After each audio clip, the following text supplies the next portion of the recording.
okay, come on. Let's discuss Sekiro and our experience now with having played through it, okay? Okay. Because that's what we're supposed to be doing. But we're talking about what's next, because we are looking forward to what's next. Right. So, But but looking back at what we've done, I am gonna say that, like, this is probably not what you're talking about, but playing through this game gave me a lot of perspective on, like, who I am as a Let's Player. Mm-hmm. Like, one, I need to calm the fuck down.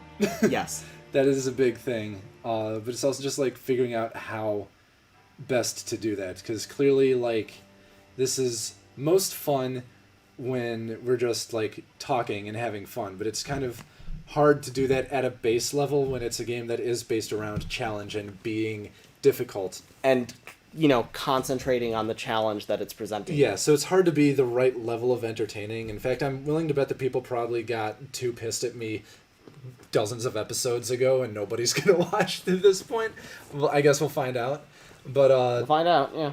I just need to, like, work on ways to keep my attitude going, even in the face of frustration. And I, like, try to experiment with that a little bit this time by, like, working jokes into the frustration and trying not to, like, explicitly cuss things out. I think you did I a might pretty have good slipped job. a couple times. You did, but I think you did a better job. I was less worried about how to cover for you this time. Right. Yeah. Although I did know that the main strategy is just to talk about anything else. Yeah, actually, that is definitely what helps. I was even thinking about that, like, while I was doing attempts while you were upstairs. Like, I'm actually doing better when I'm not talking about the things that I'm doing in game, and that you're not reacting to the things I'm doing in game, because it just lets my talk self be different and lets my game self just do its thing. Even if it doesn't, like, work always, it still just feels better because I'm not focusing on the frustration. Yeah, and I think you did a very good job today. Thank you. I think that this has trained us up on future games where the challenge is not going to be as great.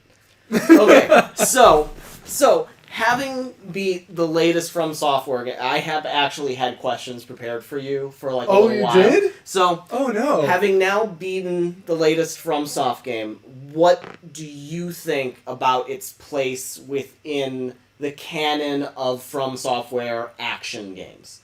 Because, like, remember before it was just Dark Souls, then Bloodborne came out, and everyone started calling them the Soulsborne games, because despite having mechanical differences, they were undeniably, basically, skeletally the same game. Yeah.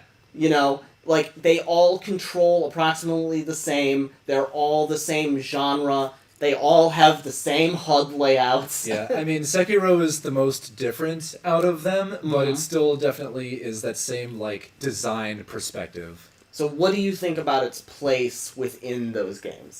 So, I have a headcanon.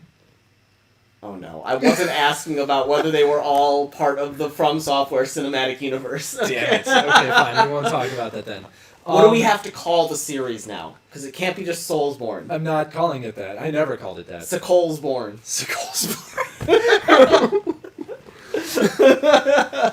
No, we're not doing that.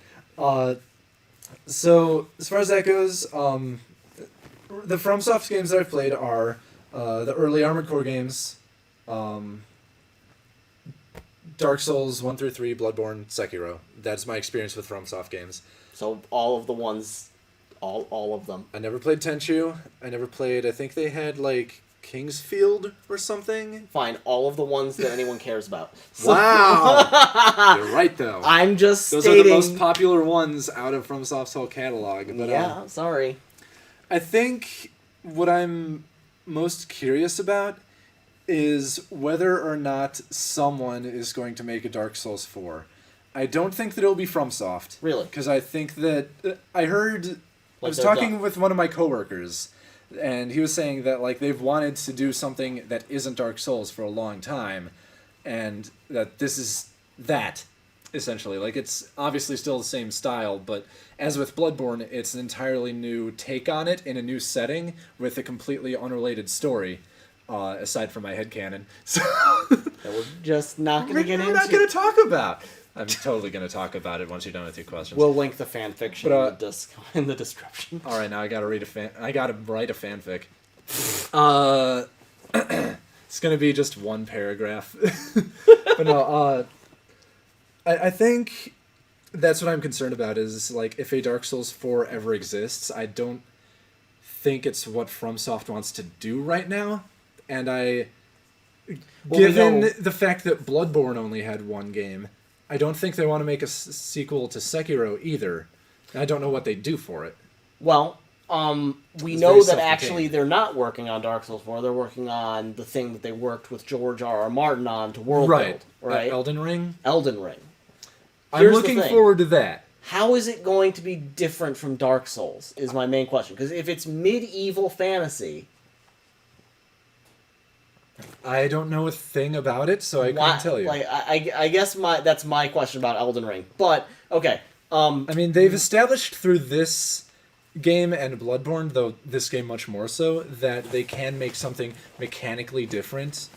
Definitely. So I don't think it's too much of a stretch to say that Elden Ring won't be like Dark Souls. I just don't know in what ways. We simply don't have enough information at this point in time. Mm-hmm. For reference, for the people viewing this in the future, it is August 18th, 2019. We know very little about Elden Ring. You guys will know more. Yeah. Okay, so, I mean, in the context of their previous games in this style, how do you think this fits into it? Like, in what way? I guess I'm asking, like, do you think that this is like a massive break from the formula? Do you think this maybe hints at like where they want to go next? How does it compare to you, experience-wise, to Dark Souls and Bloodborne? Like, favorably, unfavorably? I think... General thoughts. Experience-wise, unfavorably, actually, which is weird, because I do enjoy the game overall, but the nitpicks I have with it are actually nitpicks that I just wouldn't have with Dark Souls or Bloodborne. That I didn't have problems with the fundamental mechanics in those games, whereas I've talked about how in this game, like, the fact that your actions queue up is actually a huge detriment. Because it is a game where you need to be able to have snap responses to things. Please don't rub yourself on the couch. That's going to pick up on mics. I have to deal with that shit every time. I don't like it. Oh my god. Let's just... Alright. Noises. Noises. So... because you need to have those reactions to the things the enemies are doing, it's hard to deal with the fact that if you, like... Queue up an attack. If you queue up a dodge, you can't... If you queue up a jump, you can't not jump by doing something else. You will jump, and then you'll just, like, block in the air or something. So there's no real way of making it so that your actions are what you are doing rather than what you thought you wanted to do half a second ago. So... And I think that actually has a huge impact on the gameplay experience. I think a lot of people that I've seen online that enjoy the game don't really seem to notice that so much, and that is probably fair, but for me it stood out a lot. So it would be fair to say that you think the game could have been served better... Yes. By breaking even more from the Dark Souls Bloodborne formula. I'm willing to say that it was probably made on the same engine, and that's probably why we all know that, but... kept... Yeah. That's probably why they kept the queued actions, because it was just already a part of the programming they had for the Souls engine. And I am willing to bet that the devs were just already so close to it that they never took a step back to say whether that particular element of it was still appropriate, because it was just so ingrained in the formula by that point. So, there was a lot of discussion on release about difficulty settings. Now... Doesn't need it. Well, so I want to ask, because I have an opinion about this. Oh. But...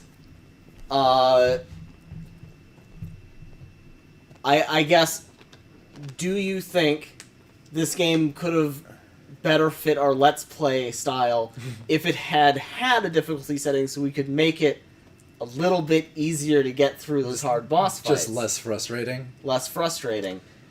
I hadn't thought about it from the perspective of doing a Let's Play, actually, because I have a gamer mindset, really. I sit down on my couch, turn on the television, turn on the PS4, and I play a video game. And my thoughts about a game are basically, when I do that thing, how do I feel? I haven't thought before about, like, whether something would make it more fun to Let's Play. And as far as difficulty settings go, I think that it's an easy yes. If there were difficulty settings on this and I could turn this to easy, I think that would be much better for... Which I think even for this game... He's giving air quotes. Yeah. Even for this game, if it had an easy setting, I feel like the easy setting would still be the easy setting.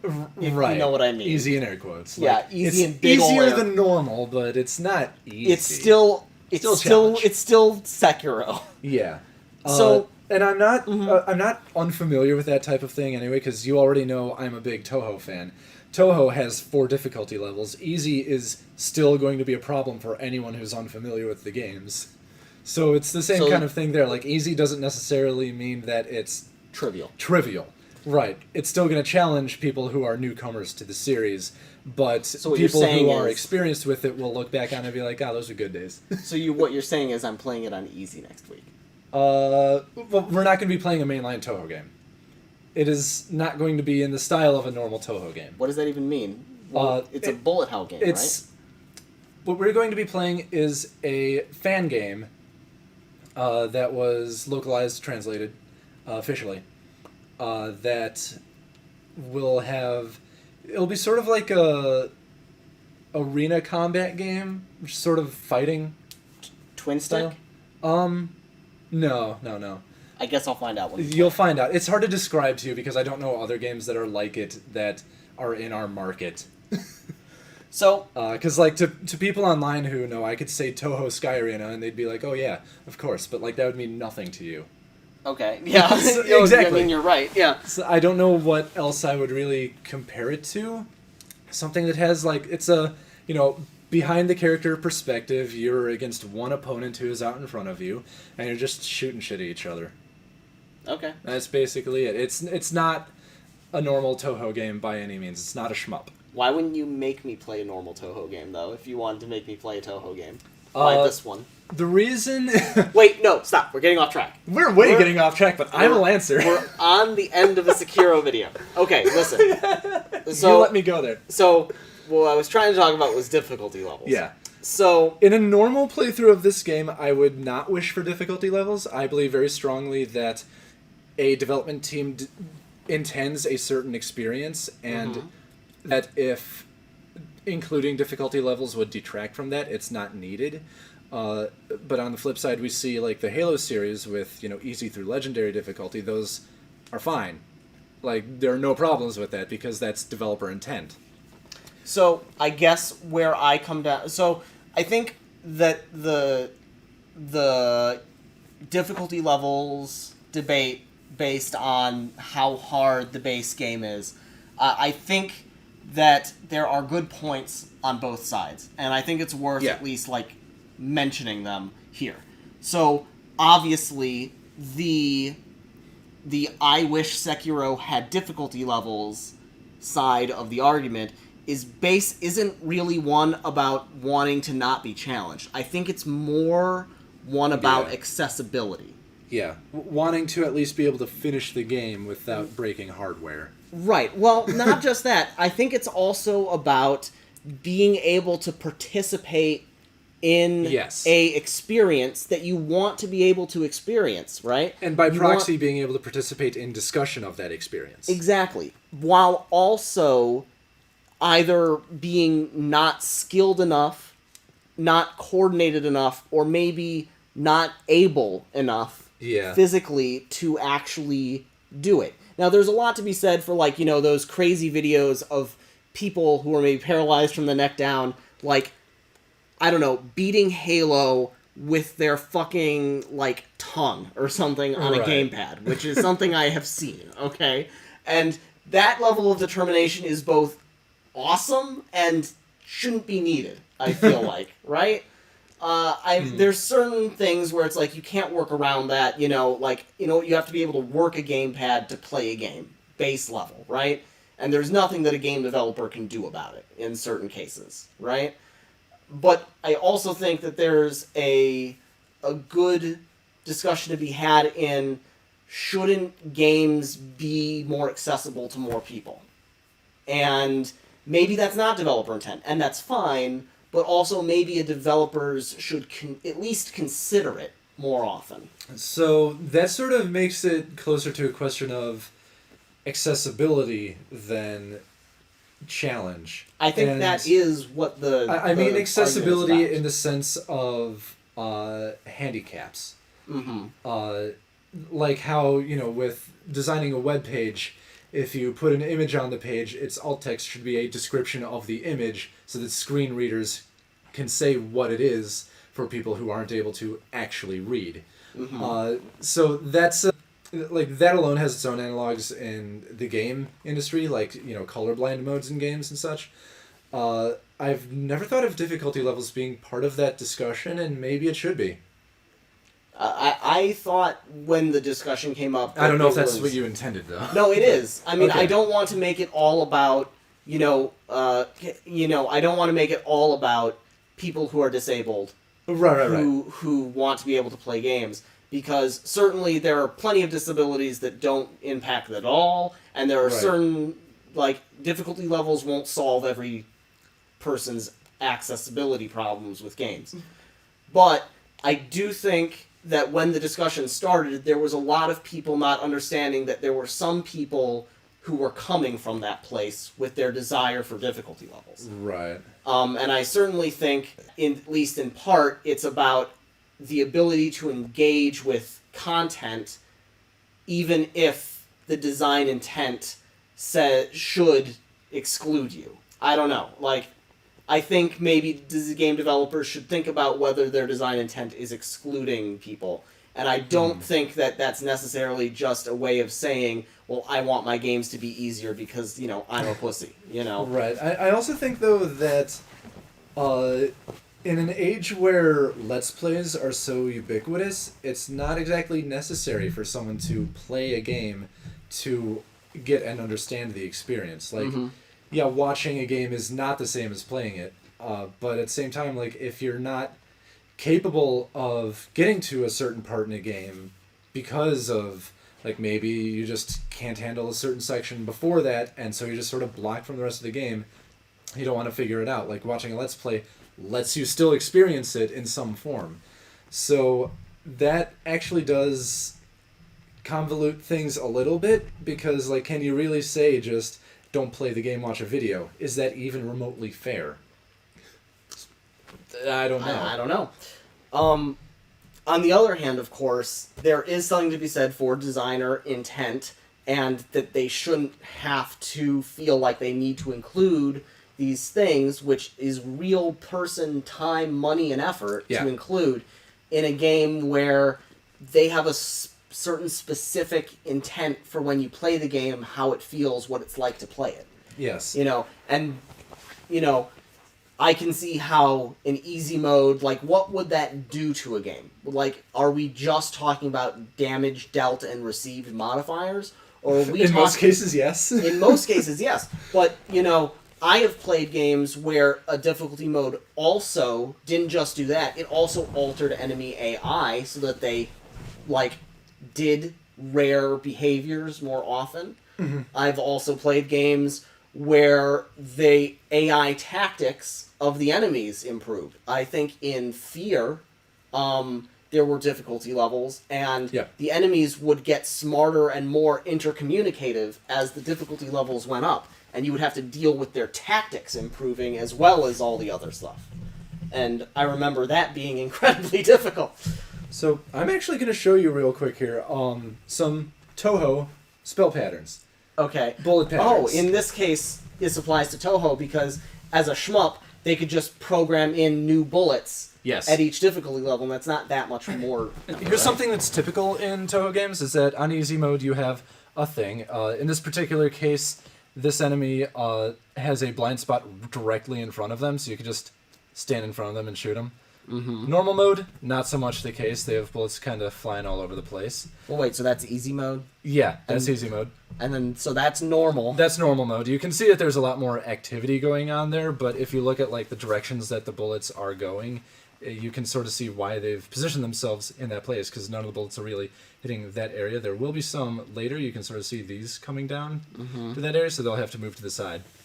So that's, yeah. But hard mode actually is the same thing, totally different. You see here the name of this. So these are just completely different patterns that I'm looking at here. Yep, different patterns. This is even just like more bullets. This is just completely different patterns. Yep. So a typical thing is that easy and normal will share the same pattern, but with a different number of bullets, and maybe they'll have like one new set of bullets in there. Okay. But then hard and lunatic, the highest difficulty, will have just a totally different pattern, and then like less and more bullets in that pattern.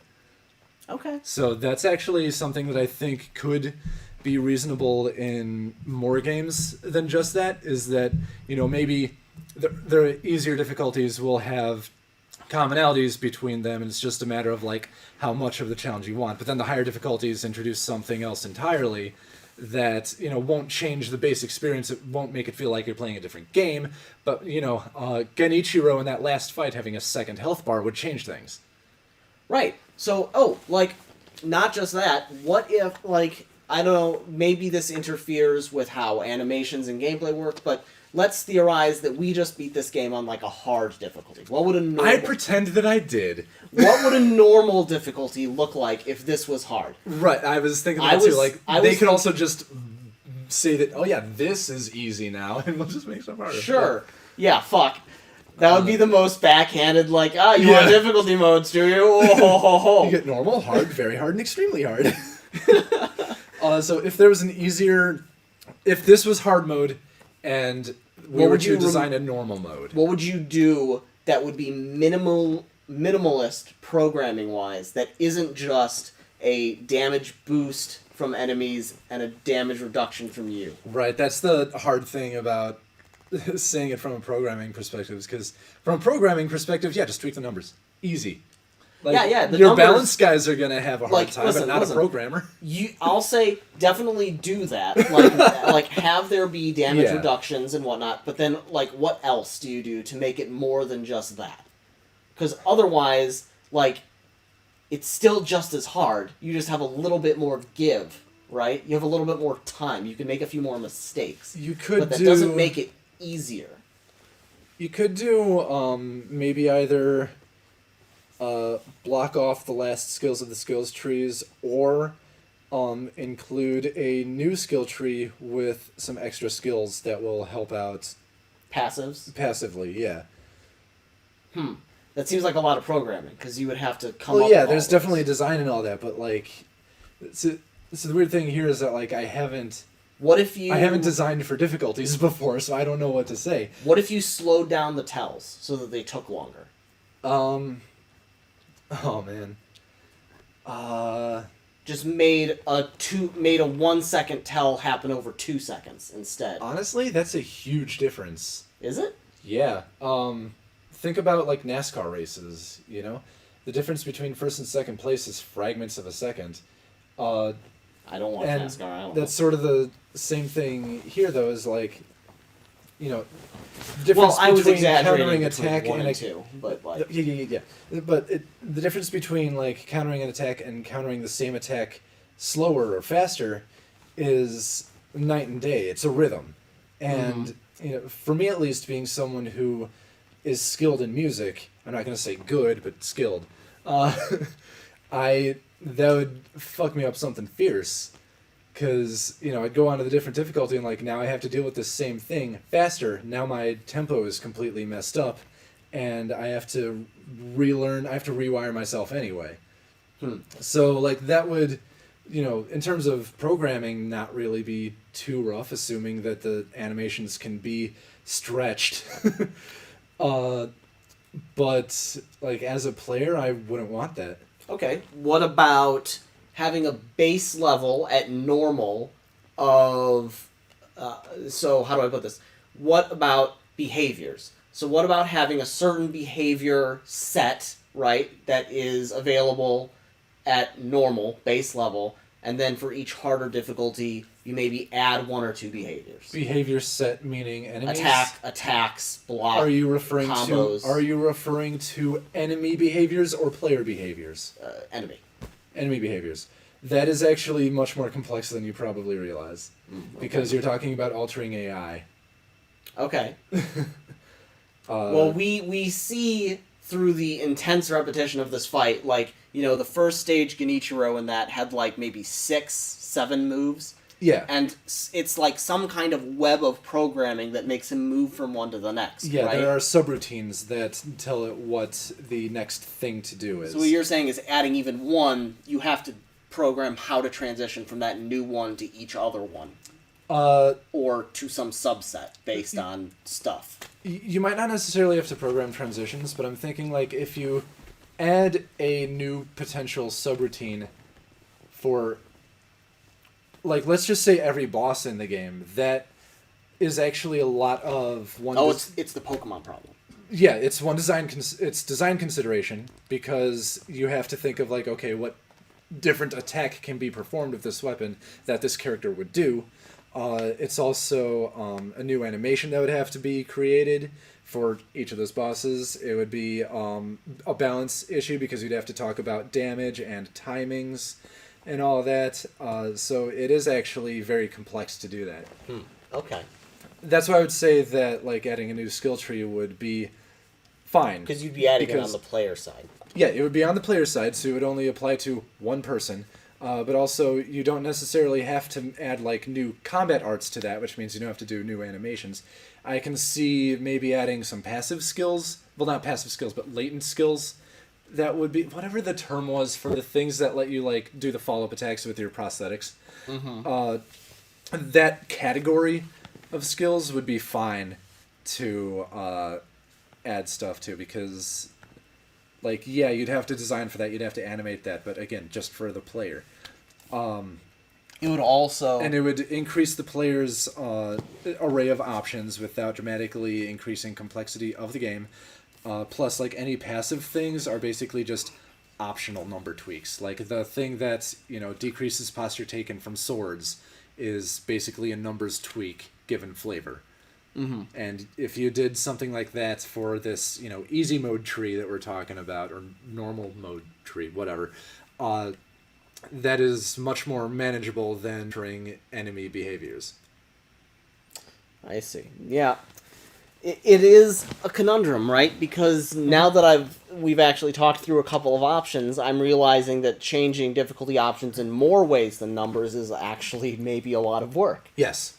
So it really does have to be in the design decision from the very beginning. Yes, it has to be in scope for the project. If it is not in scope, then you're getting on the level of scope creep, which, you know, if the difficulty setting is not a part of designer intent, that scope creep can be really difficult to resolve. So for the next question, I'm going to have you start playing again, hitting no for a no new playthrough. Because I think it's going to dump you back into the world here. Yes, it will.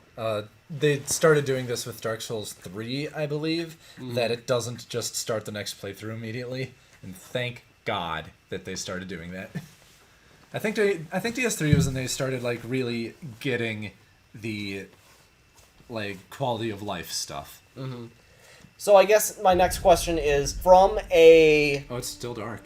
From a not reviewer but a critic, from a critical standpoint, like examining it not as a product but as like a piece of art, what part of this game would you have changed to more, I don't know, to anything? Like, first off, enhance your attack power. Yeah. What part of this game would you have changed or reworked or extended or cut or whatever? Like, how do you think if you had been in charge of making decisions for this game, make one decision that you think would have made this better somehow?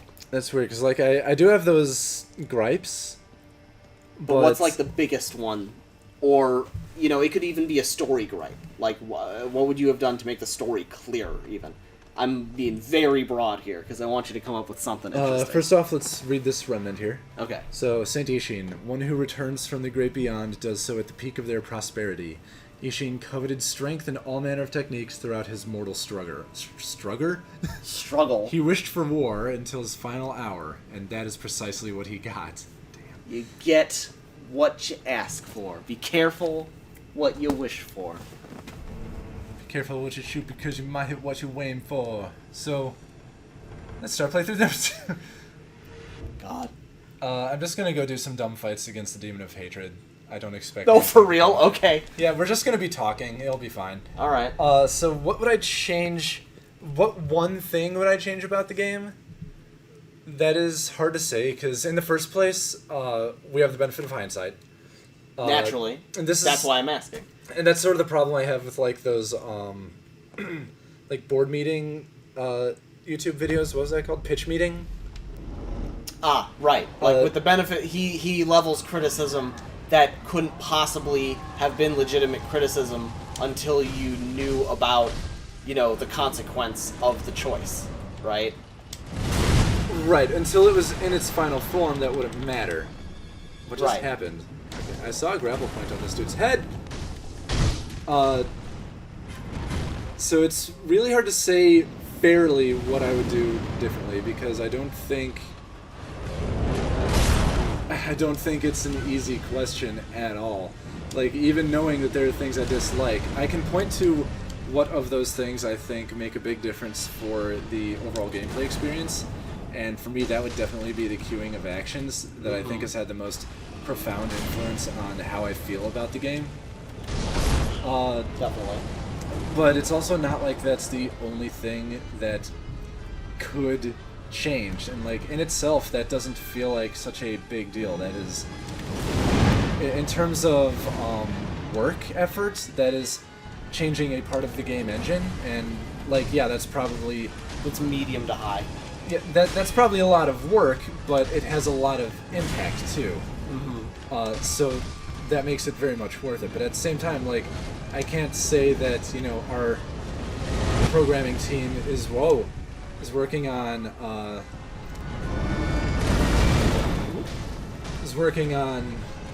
making that engine change, and everyone else is like A-okay. Because, like, okay, I actually managed that. First time ever. Fucking hate that move. And that move. I think at this point we're probably calling this an epilogue. Yeah. We can just make this an epilogue episode rather than the final. Epilogue discussion or something. Yeah.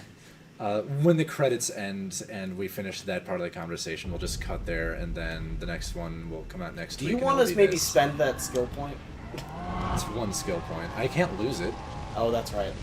It's more about losing the other skill points. Alright. I mean, I'm not going to get those.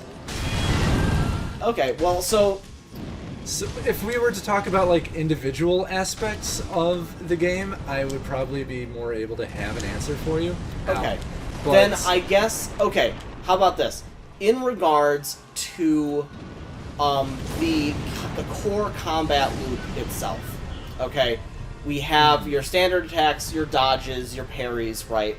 But you also have your tools, right? And your skills and your latent skills. Nearly enough. Well, you, like, even in the final fight, you never use your tools. Never. You didn't use a single weapon art either. And I did, actually. I did. A couple times. But, like... I fucking hate that attack. That is a stupid fucking attack.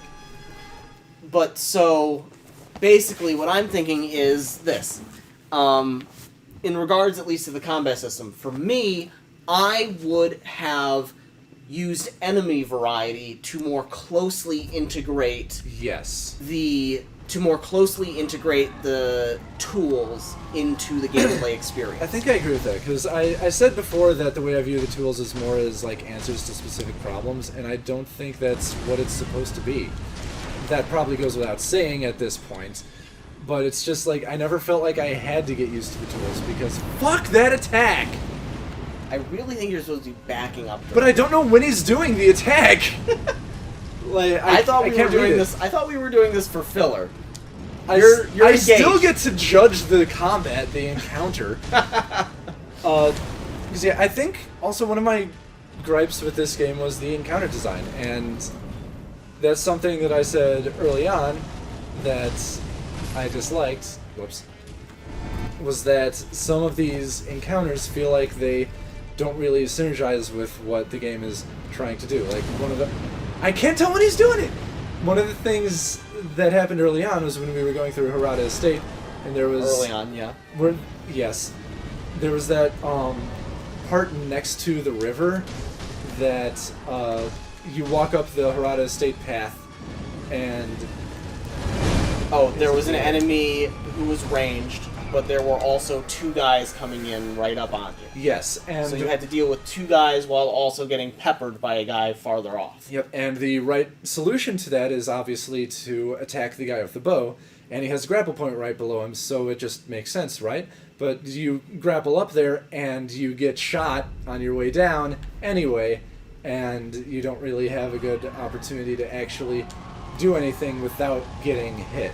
There's a way, but maybe if you had had the shield at that point, that would have been a way to prevent that. I didn't have a shield. Right. Are But you I'm talking saying, about the umbrella? if we're talking about integrating tools more tightly into gameplay, what if you...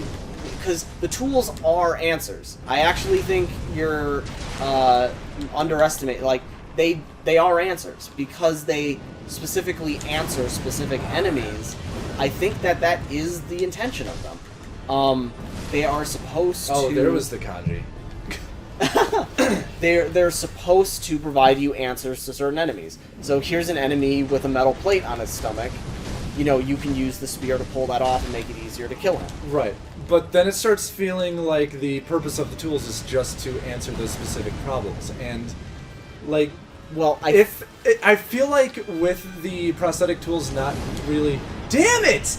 Not really being... They don't feel useful in the fights where you're just against, like, plot-important people. Because, like, with the Owl fight or the Genichiro fight, it's more about, do you have the fundamentals down, and then also, like, you know, add in this other mechanic. Like what is lightning. the use of the spear against an enemy who does not have a metal plate? There is no use. Well, there is no general purpose. Well, yeah, exactly, because you could use it to deal damage, right? Oh, I almost had that. Like, you could be using it to do damage. But why would I not just use my sword to deal damage? Exactly. Why would I do the prosthetic tool, which has a wind-up and a resource cost, when I can just do it with my normal-ass self? I think so that's why I say I think my greatest thing I would do with the combat system is increase enemy variety basically throughout the whole game in order to say, yes, the tools are answers, and you need them because, you know, they should be doing either increased damage or one-hit kills against the enemies that they're answers to. Or they should have wider use in that them and their upgrades are just generally useful in combat. Hit that nutsack. Oh my God. Yeah, I think that one thing they could also do is make more of those enemies that require answers. Yeah, fuck, you're right. It's when he backs off like that. Make it so that more of those enemies that require those answers are together. And then you have to cycle through the prosthetic tools in order to actually take care of the encounter. However, that would cause... no poise breaks. Just a what was that deflection? His foot. Whoa. Okay. The problem with doing that though is that you have honestly a large number of prosthetic tools in this game. You can only have 3 equipped at a time. So yeah, it would make the most sense if you reduce the number of prosthetic tools. Ones that I feel are not necessarily useless but maybe redundant would be I'm alive. Oh shit. So obviously Sabimaru. I like Sabimaru. It is useful, because you can pull off a quick flurry of attacks that you normally couldn't. But I can do that with my normal combat art. Like, if you instead made a combat art that can poison, that would actually accomplish the same thing without any opportunity cost. Opportunity cost is the word for that. Yes. Fuck. Did he just headbang into me? So that's kind of the thing, that there are tools that feel like they're not really necessary. The prosthetic axe being specifically to rip shields apart. How many shield enemies did we see in the game? Very few. Not even like... And it doesn't really have any other use. Like, yeah, we used it for... Fuck! But also we used it for, Not that! the captain guy, like, shortly after we got the axe, outside the, castle outskirts, the stairwell idol. That guy we used it against, and then, like, we never really pulled it out again after that, aside from shield enemies. Because it just feels like, with the, combat that is based around posture damage, it doesn't feel like it's necessary to do a big wind-up axe attack, because I'd rather just get in these little hits and reduce the health so that I can reduce the posture. And the axe doesn't really do that. Now, obviously, I need to back off when he does that. Yeah. I obviously can't say that they need to, do the same thing that I suggested for Sabimaru and have, like, a combat art that does shield breaks, because I don't think that makes nearly as much sense. But... Well, so here's my thought. I think that this game, because they wanted to introduce this concept of always available power-ups, right? Always available tools that do unique things, right? I suppose that's the way to think of it. But there's a genre of game that has done that before, that is really good at it, and that has figured out a way to make those things you acquire through exploration and all that. They found a way to do it and make it feel really well integrated. Metroidvanias. Okay, yeah. Why? One, cut down on the number of weapon arts, cut way the fuck down on the number of prosthetic tools. Save yourself a ton of developer time. Now, make the ones that you do keep, like, really central, okay? Yeah. So, the shuriken, right? We saw a couple of combat arts on a couple of those trees that looked like they were natural extensions of the shuriken's art and power, right? But we never got them because they weren't necessary, but it felt like, what could have been a natural upgrade if this were maybe a different genre of game. So, like, there was one where when you threw a shuriken at someone, then you could do a follow-up, like, close the distance slash, right? Yeah. That's super useful. What's the problem? We don't always have shurikens equipped. Yeah. Because sometimes the answer is another prosthetic. Well, there's your problem, right? It should be contextual. There should be fewer of them, and the upgrades you get should fundamentally alter your abilities throughout the game. Yeah. So, the shuriken should be the first one you get. Oh, it is. Well, okay, then you should literally always have access to it. It should just be its own button. Yeah, okay? It should be like the missiles in Metroid, where it's so fundamental to gameplay that everything we design then assumes you have it because then you have it. And then when you get the close the distance slash, that's not something that you never use. It's something that you use all the time in order to make sure that they don't get their posture back up and recover it, because when you have to back off, now you have a solution, right? And then you can design enemies and encounters with the knowledge that your player can close the gap if they want to.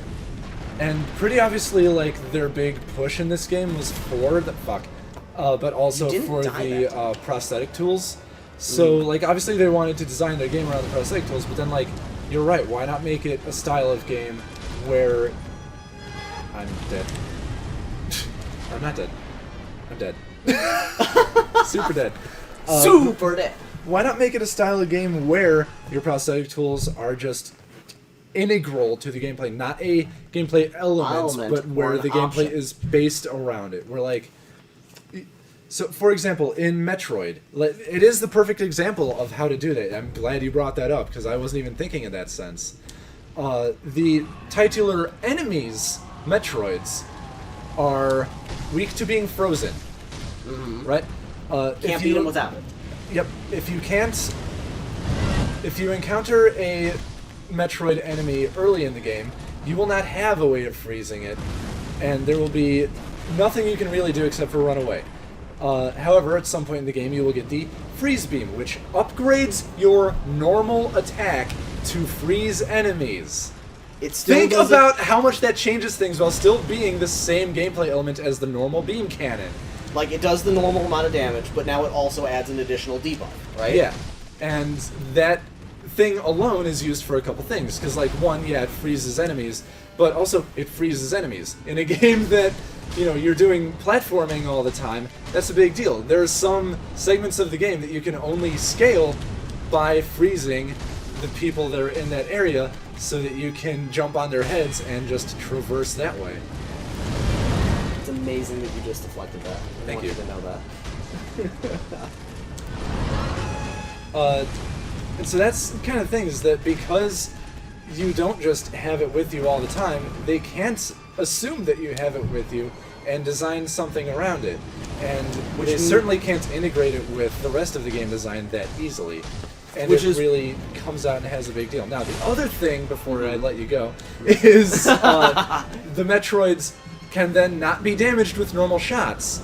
They must be damaged with missiles, which are also a part of you from the very start. And hey, you get upgrades to your missiles that you can optionally use by just adding a button to your input, and that lets you do super missiles, which do more damage, so you can kill those Metroids faster. But also they're useful against normal enemies, and they also destroy certain blocks in the game, or open certain doors, and you always have it on you, so there's no way that you can ever not have it, and any time that you see something that requires that, you know to come back when you have that upgrade.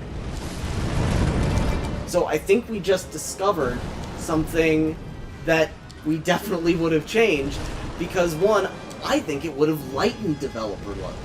Because then you just have to focus on a few really important things that you integrate throughout the whole game, rather than all of these things with their upgrade trees that basically don't matter sometimes. Because because these encounters aren't designed with the idea of that,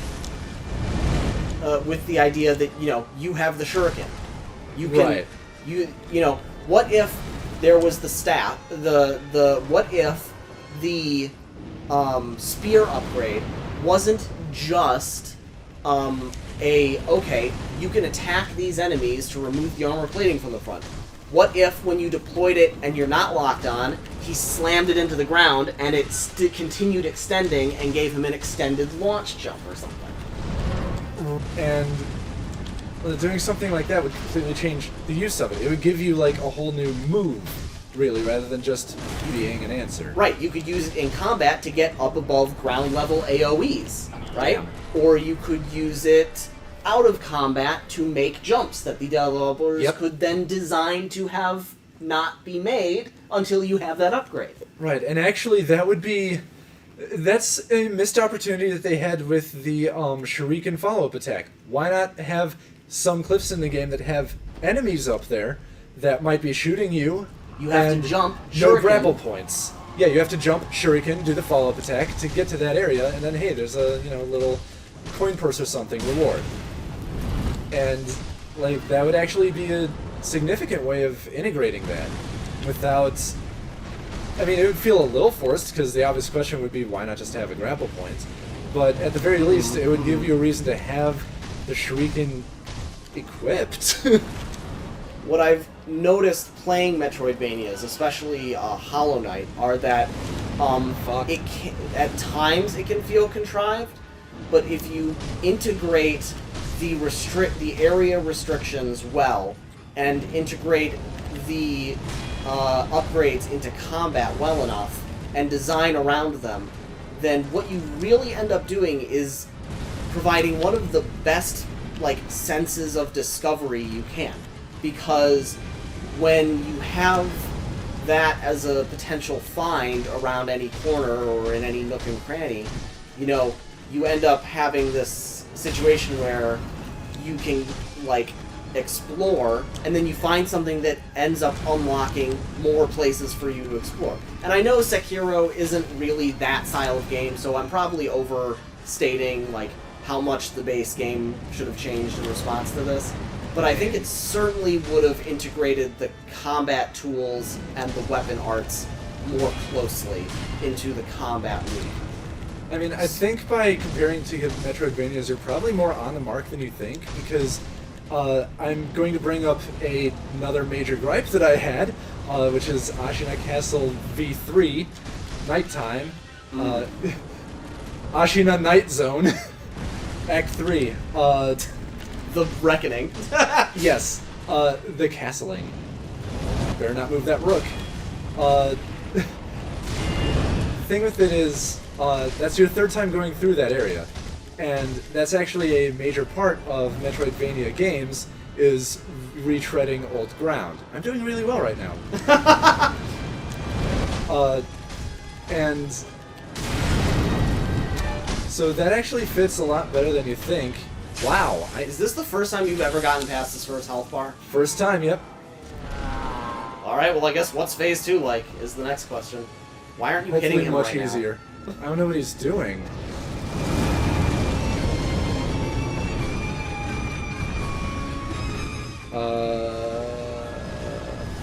Oh no! I don't like that. That's a lot of fire. That's a lot of damage! We kind of got distracted by the game, but we kind of had to. This is some shit. Get a drink. Whoops. Whoops. Hey, it didn't kill you though.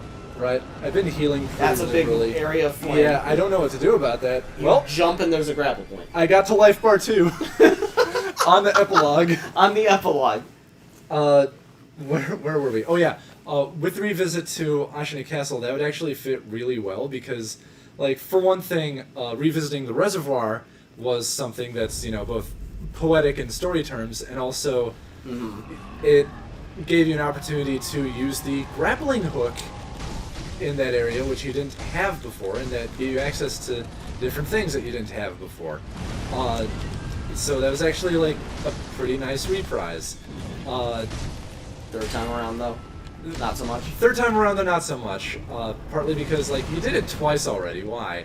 But, like, in terms of Metroidvania stuff, like, yeah, you have entirely fucked new things that are going on that you have acquired and earned, and I just got fucked. And with that being just a, you know, key tenet of that genre, like, leverage that, you know?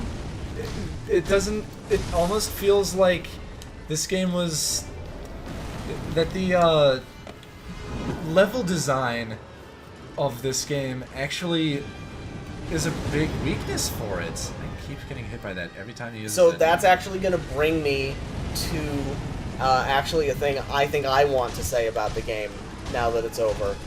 And that is that I think that you're right. This game is the furthest away from the Dark Souls Bloodborne formula that they've ever done. I think... And it shows that they're not used to that. Well, I think that by feeling trapped in that box of Soulsborne action games we have made previously, they didn't go far enough. Yeah. This game should have been even more different. It, frankly, shouldn't actually be able to be compared to those other games, I think. Because I think that fundamentally the entire design of the game should have been very far away from them. It feels like a lot of the design elements of the game don't want it to be like that, because, like... The queuing. The queuing of attacks is... Whoa! Okay. Is a big detriment because of that, but also, like, just looking at, you know, the priorities of design, if they want the prosthetic tools to be such a big thing, like, you can't make it just... Why do they only work on 2 to 3 enemies throughout the whole campaign? Right, and the reason is because they're viewing the encounter design as being akin to Dark Souls. Yeah. Right. It's not about the prosthetic tools when you're up against this boss. That was a deflect? Right. This boss is about fundamentals. The only things that matter. I'd say are, just dummentals, but whatever. Yeah. It's about attack, block, jump at the right time, dodge at the right time, deflect, right? It's the fundamental core of the gameplay loop, and every boss I have seen in this game, aside from like a few, feel as though you're only supposed to be engaging with those fundamentals. There's really, despite the addition of all of these new ways to express yourself mechanically, most of the fights don't give you opportunities or even reasons to do that. Because they're not integrating the prosthetics and the weapon arts. Right, so... Like, you can use the weapon arts, but they don't deal more damage, so why would you? You could just keep attacking with your sword. Yep, and You that's could exactly what use they're doing. you could use the prosthetics, but why would you? They don't provide you a gameplay benefit in these boss fights where you have to be dodging and, you know...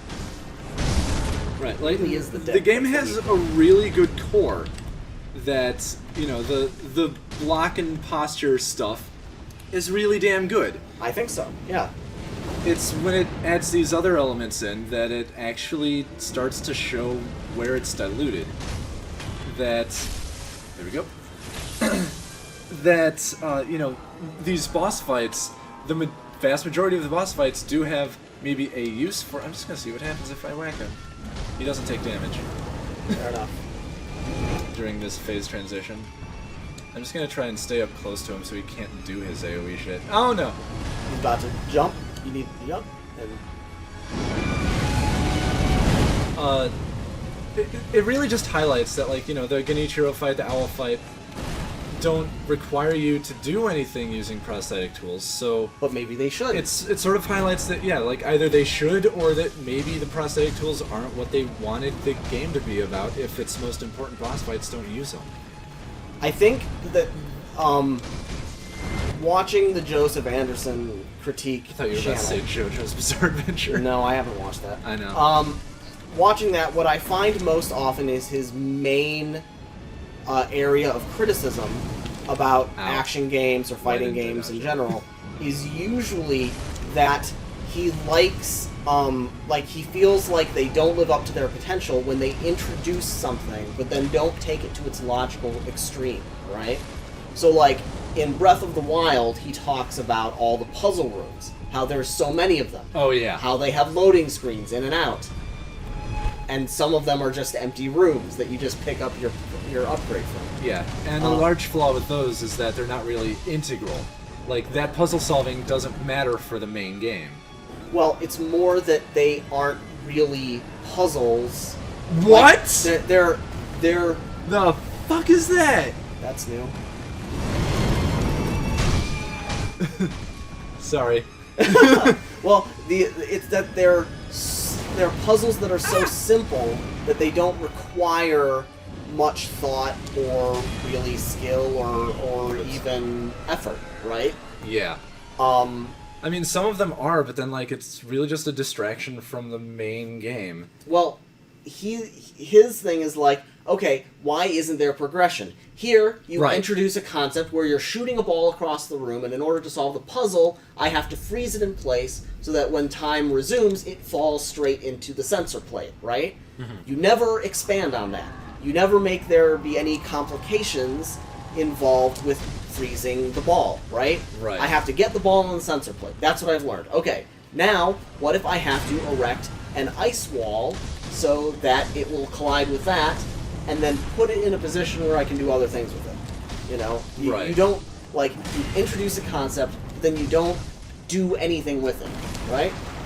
And that, and I've started noticing that in a lot of games that I've played where they'll introduce a mechanical concept. Learned ya. I've been telling you to not run into that attack for literally the entire time. I know, but I finally figured out what it is. It's when he goes the fuck away. Yeah. I have... Games that introduce concepts but then don't use them in more interesting ways than just this exists. The only reason I didn't really have that problem with Breath of the Wild, having played through the game, is, damn it, see, I run up to try and do some damage, and he does that thing, and I am too close. But like, then how do I close? Because he won't start it until I'm a certain distance away. What if you do equip that shuriken gap closer and try using it? Fucking, I'll try it. Sure. So the reason I didn't really have that problem with Breath of the Wild is because you don't experience all of the things. Mm-hmm. All of the... You're not expected to. Right. Because there's so many of them. Maybe that's a hindrance in the design, because then they can't really, damn it, I had the perfect opportunity to use the shriek and follow up, and I didn't do it. Because without an actual requirement to do some of these things, like, there is no chance for progression. They're just random places in the world.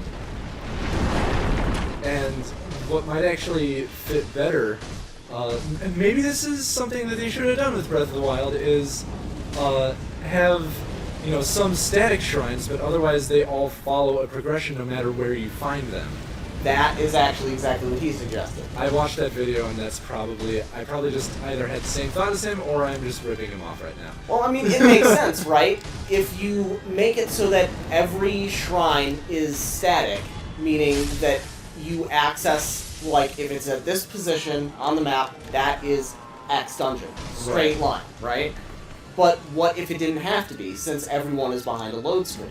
It makes sense that if you make it so that the shrines increase in difficulty as you progress through them, that then you could build a sense of progression. That, of course, requires a ton of design intent. How do I... Oh, he shows the grapple indicator when he's doing that.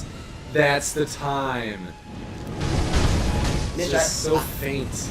Mitch, I said that the first time you did it. Did you? Yes! Okay. I repeated it the second and third time you did it, too. Never saw it. Okay. I never saw it, and I didn't hear you. Okay. Fair enough.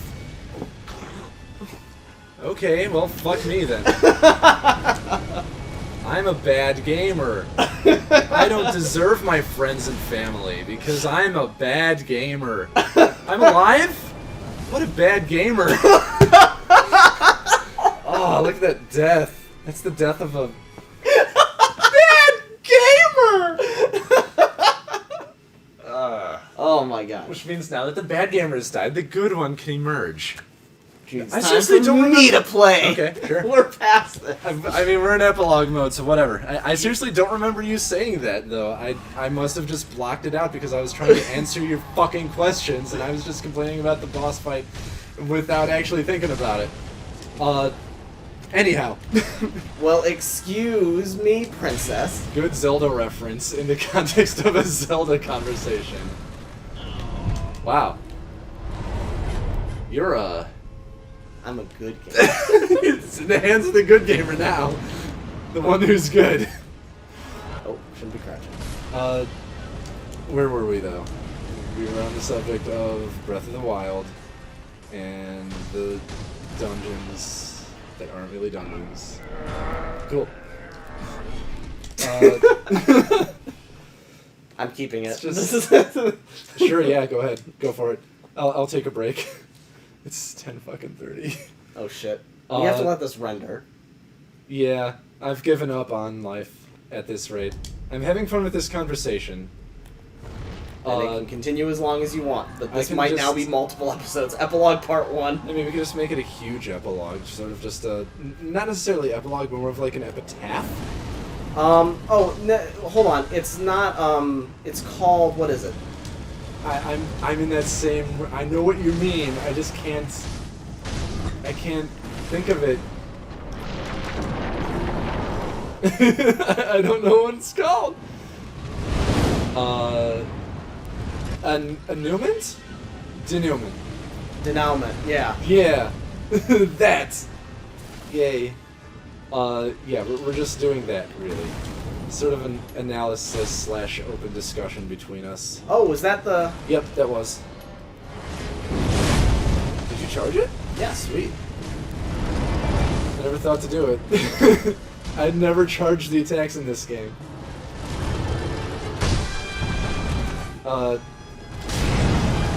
Yeah, as far as Breath of the Wild design goes, yeah, they definitely could have benefited from having that progression there, because not only would it, be a progression within itself, but also it would be a way of getting the player more used to the mechanics and the intricacies of those mechanics as they progress through the game.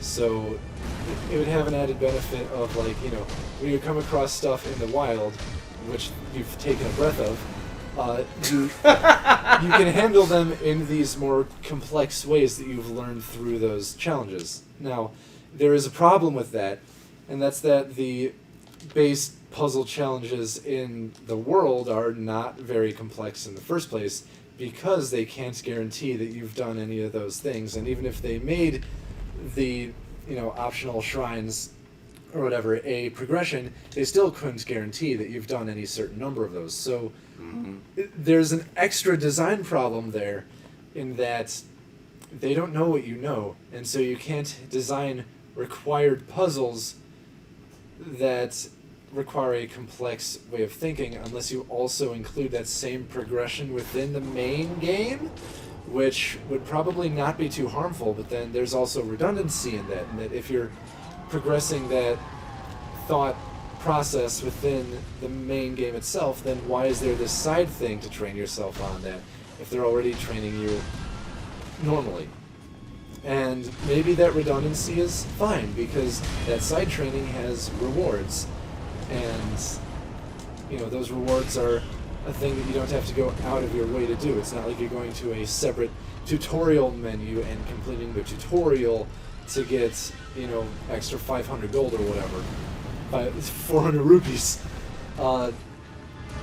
It's a reward that is sort of incidental. You run across the shrines on your way through the game world, and so the only cost to doing them is time, but your investment of time is then rewarded with those shrine orbs that you can then turn into stamina or health, thereby increasing your ability to just do the game. That in particular is just part of the game as it is, but it would be just simply reinforced if they had done it in that way. And in that sense, Breath of the Wild's openness plays against it sometimes, because you can go to each of the different, beasts that the game is centered on at any time. You don't have to do them in a certain order. It helps, but it's not required. So, I don't know, that's a problem in and of itself. That does a surprising amount of damage, that slash. Yes. It also staggered him. That's... Oh, that's just an effect of reaching a damage threshold, isn't it? Yeah, it is. Okay. Never mind. Not so much damage threshold, but damage threshold within a certain amount of time. It works similarly to the poise system in Dark Souls. It's just that the enemies in this game or bosses in this game have so much poise that it pretty much doesn't matter. There's a follow-up. Fully charged. Okay. That's neat. So that kind of is a design thing with Breath of the Wild, too, is that without the ability to force a player to do things in a certain order, you can't make any assumptions. Isn't this a question that we kind of brought up about, you would have enjoyed... We were talking about this not here, but like on Discord one time, that you would have enjoyed Destiny more if they actually had, instead of, allowing the adventure system to be, a la carte, have, actually integrated them into the core campaign, Adventure and system? then the adventures. Oh, the side quests. The side quests, Side yeah. missions. If they had, made you do them as actual story missions, and then made you do them in a certain order, and then written them better in order to more closely fit that, the narrative progression that they would have presented. Right, or they could have also done, side plot lines where, Okay, that time I actually was really just trying to hit him, so, Yeah, I'm clearly attacking while also still holding the dodge Yep, button. I've done that plenty of times. I did that this session, even. But yeah, they could even just, make side plot lines for the adventure system that, you have fewer missions available on a planet at once, but completing one unlocks a new one, or maybe two in some circumstances, because maybe you, unlocked a new NPC or something that would give you new missions. that would be a great thing. And it would build the world, build the it would build the cast even, because you'd be able to write for these characters instead of just, writing a scenario that a player has to do. That's something that I think FF14 actually gets right with its class quests, is that, they're required for you to... They're not required, but if you want to... Heavily suggested. I just did the same thing you always do. Ha! Not so easy, is it, good gamer? Okay, but if you'll notice, the other times he's doing it, I've literally been standing still. Because that's the way to dodge it, Mitch, is to stand still and not run right into it. Alright, so we need to get Luigi to play Sekiro. Luigi wins by doing nothing. Wait, what is that a joke about? Mario Party. Oh, the last time we played, right? No, just any... It's Any just Mario Party? a joke on YouTube is people recording Mario Party gameplay. He's handed me the controller back, in which Luigi is there as a player, and Luigi just stands still. You don't have anyone operating him, and everyone else in the game just dies somehow, and it's all computers. Oh, wait! So they just don't AI themselves into victory. Luigi just wins by doing nothing. He just stands still and is no! That's the thing I remember about Mario Party the most, the new one, is that the guy in last place can win based on RNG. Yep.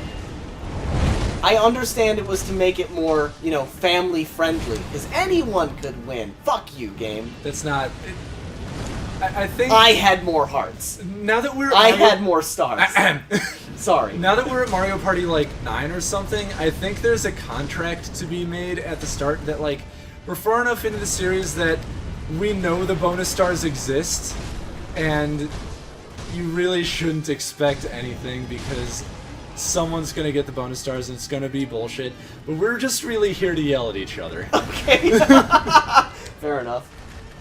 Just like you're here to yell at this demon. This demon! Look, I don't think we're gonna finish this epilogue by, magically managing to beat this asshole, okay? I mean, I'm really just doing it to fill the time that we're doing the epilogue. It's good gameplay. We've cut off 2 or 3 conversations, though, so... I think now it is time to be done with this Is it game. time for the wolf to rest? It is time... For playthrough number 2! No! Alright, Matt edition. Oh, no. Yeah, if that's what playthrough number 2 is gonna be. Oh, you're gonna do New Game Plus? No. I don't have this game. We can do it anytime. Oh, not from here, You though. have to go to the shrine. I have to go to the shrine. The, shrine.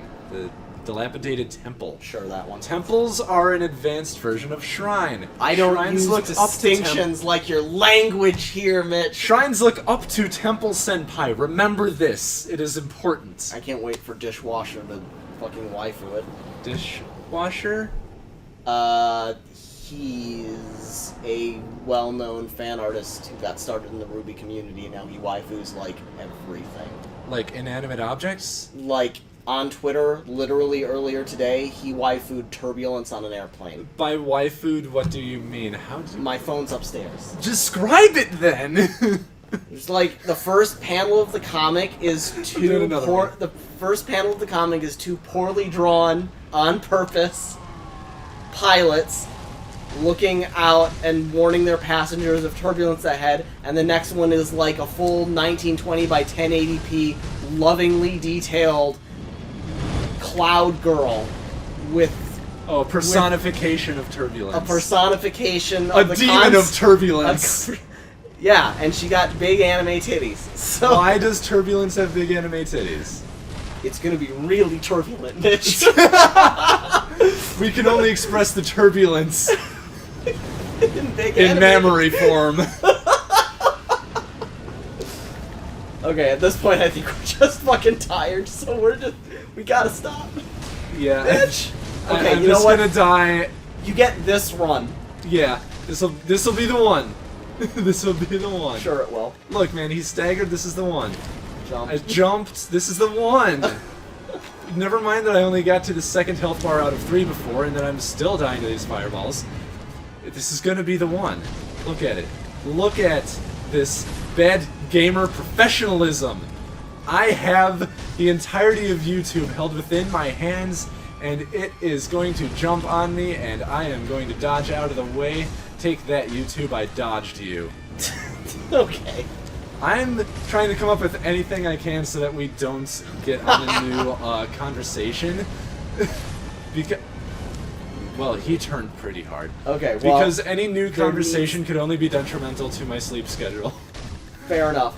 In that case, I have nothing new to say about anything. Okay, well, I'm just gonna monologue about the Demon of Hatred then, you know what? And his big old gonads that you're... I hate the Demon of Hatred. Isn't that ironic? It's actually the opposite of ironic. But no, the demon is the one who experiences the hatred. That's why it's ironic. Oh, I'm out of healing gourds. Die. And with that, I'm Mitch. I'm Matt. And we are... Sekiro. We're not Sekiro! Once Fine, again... if you can do the outro right... Fine. I'm Matt. And I'm Mitch, and we're the least fancy. Have fun.